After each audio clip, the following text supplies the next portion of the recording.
parce que comme je leur ai dit, c'est beau léguer ça aux enfants. Par contre, l'impôt est là. Vous allez léguer des immeubles plus d'hypothèque, mais vous allez léguer des immeubles avec hyper d'impôt. Pas compliqué, quand ils vont décéder, c'est une facture d'impôt approximative de 450 à 550 000 qui va partir en impôt. Ça fait à peu près un an que, bon, j'envoie des petits rappels, des petits suivis à mon couple de clients qui vivent en campagne, comme quoi que c'est important la planification successorale, puis surtout dans leur situation, eux autres, vous allez comprendre pourquoi, parce que le fisc va être là, puis il va venir cogner, puis il va vouloir avoir sa partie quand ils vont décéder. Dans le fond, dans leur situation, eux autres, c'est un couple qui vit en campagne, puis ils ont leur propriété, ils ont leur terrain, la terre familiale qui est dans la famille depuis des années, puis ils veulent que ça reste dans la famille, bien important pour eux autres. Puis, ils ont plusieurs biens immobiliers, fait que des immeubles à logement, un peu en campagne, un peu en ville. Pas dans les grosses villes, mais tu sais, quand même une bonne valeur en lien avec ça. Puis une valeur sentimentale aussi super important parce que eux autres, c'est des gens qui adorent l'immobilier. Ils n'ont jamais cru investir en bourse. Ils se sont tout le temps dit, nous autres, là, on veut que ce soit du solide, du concret. Moi, demain, il arrive une crise économique, je veux venir toucher à mon immeuble, dire, je me sens bien, il est là. Ma terre, même principe, capable de respirer 2 pieds dessus, puis je me sens bien.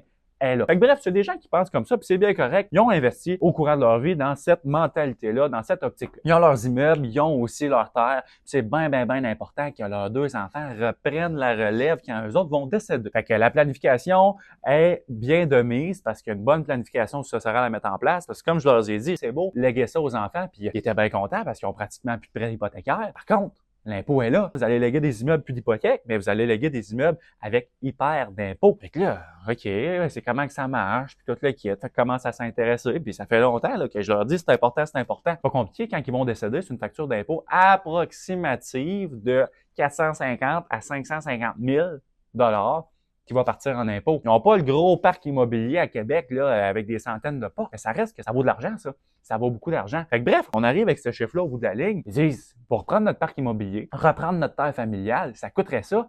Mais pourquoi? Ben, ta maison, il y a une exonération de gain en capital. Fait que, sûr, on passe ça à la famille en dessous, on a 2 enfants, puis il n'y aura pas d'impôt, ils vont pouvoir habiter dedans, faire ce qu'ils veulent, puis il n'y a pas de trouble avec ça. Par contre, la terre, les biens immobiliers, il y a de l'impôt là-dessus. Il y a de l'impôt là-dessus. Vous donnez tout ça au personnel. Vous avez du plaisir, vous autres, puis tout le kit. Puis en plus, ils sont bien entretenus, fait qu'ils ont une certaine valeur. Et ils vont être vendus à la juste valeur marchande quand vous allez décéder, vous autres. Ce qui veut dire facture fiscale. Parce que vos enfants, ben malheureusement, c'est déclaré comme être des purs étrangers. Fait que ça fait en sorte que vous allez avoir vendu à vos enfants, entre guillemets, puis vos enfants vont reprendre ça. Peu importe si vous avez généré un profit ou pas de profit, ou peu importe là, la mentalité derrière ça, vous avez vendu à la juste valeur marchande de vos immeubles. Fait que tes enfants, c'est pas compliqué. Ce qui va se passer, ils vont reprendre la terre, ils vont reprendre les immeubles, puis ils vont prendre le chèque d'impôt aussi. Chèque d'impôt de 450 à 550 000. Puis comment ils vont faire pour payer ça? La madame, elle se rassied sur sa chaise, elle se dit, je ne sais pas honnêtement comment ils vont faire pour payer ça. Bon, ben c'est là qu'il va falloir optimiser votre situation puis arriver avec un concept, une stratégie bien élaborée. Dans la situation à eux autres, ils ont beaucoup de revenus annuels qui rentrent, des bons fonds de pension de leur vivant. Ils ont leurs revenus d'immobilier aussi, tu sais,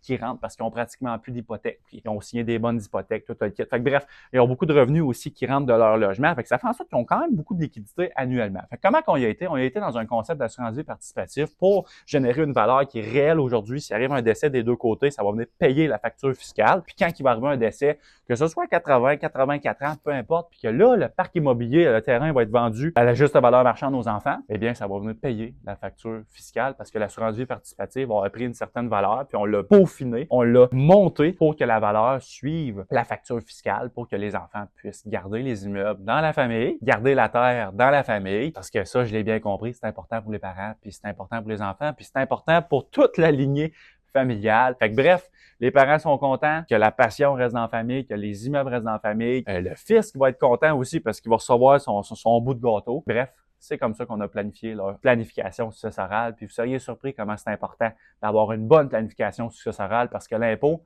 est là. Puis est-ce qu'ils vont vous en prendre ça ou ça? C'est ça que la planification successorale va vous permettre de mettre en place et de venir maximiser l'argent qui va rester dans la famille.